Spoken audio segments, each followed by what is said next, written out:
The Borgia Pope Alexander VI, the French dictator Napoleon Bonaparte, and the second-to-last Chinese emperor Guangxu were three historical figures with little in common. They lived in different geographical areas and in different time periods. But what connects them isn't their lives, but the manner of their deaths. It has been speculated that all three were the victims of arsenic poisoning.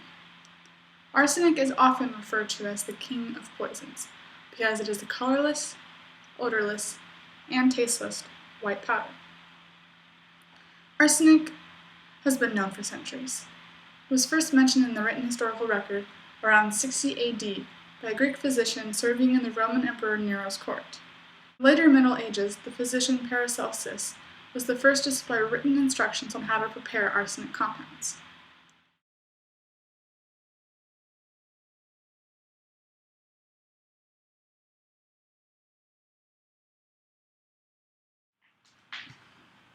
With that history of arsenic in mind, we're going to examine the biological effects and the process of arsenic metabolism in the human body. By all accounts, the deaths of Napoleon Bonaparte, Emperor Guangxu, and Pope Alexander VI were not quick or painless.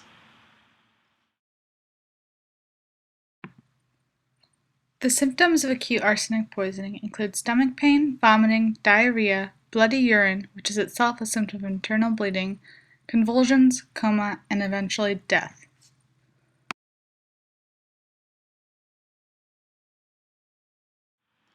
If the doses of arsenic are administered over a longer period of time, these symptoms can be confused with other common ailments like stomach cancer. This is obviously a benefit for a potential poisoner, but a hindrance for those attempting to solve a murder mystery.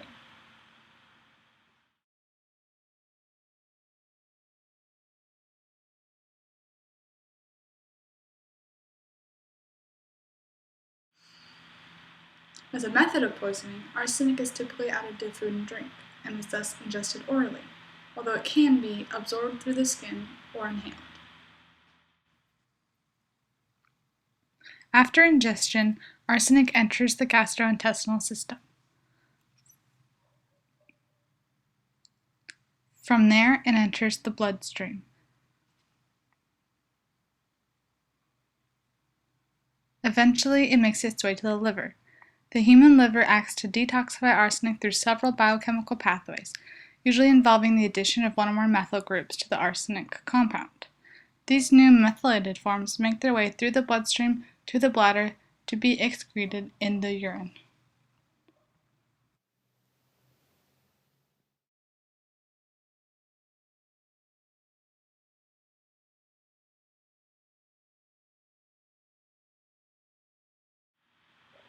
However, with acute arsenic poisoning, the liver can't detoxify all the arsenic.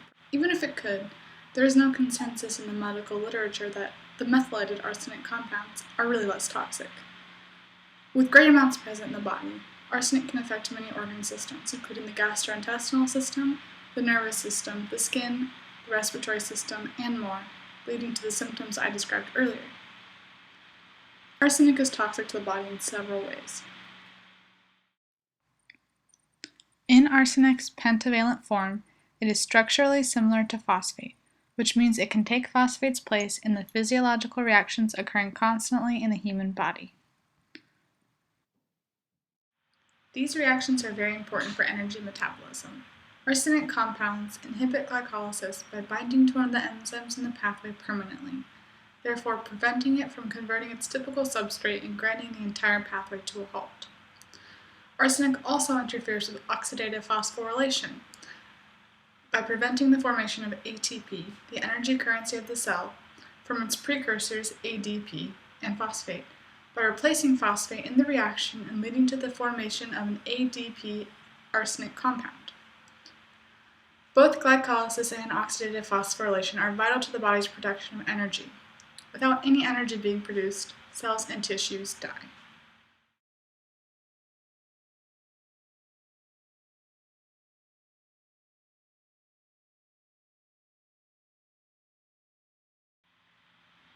This cell and tissue death may be quick, the large dose of arsenic, or may be slow, like the drawn-out and painful deaths of Napoleon Bonaparte, Emperor Guangxu, and Pope Alexander VI.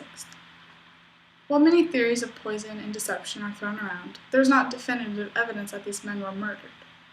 But arsenic is not just a danger for kings and emperors.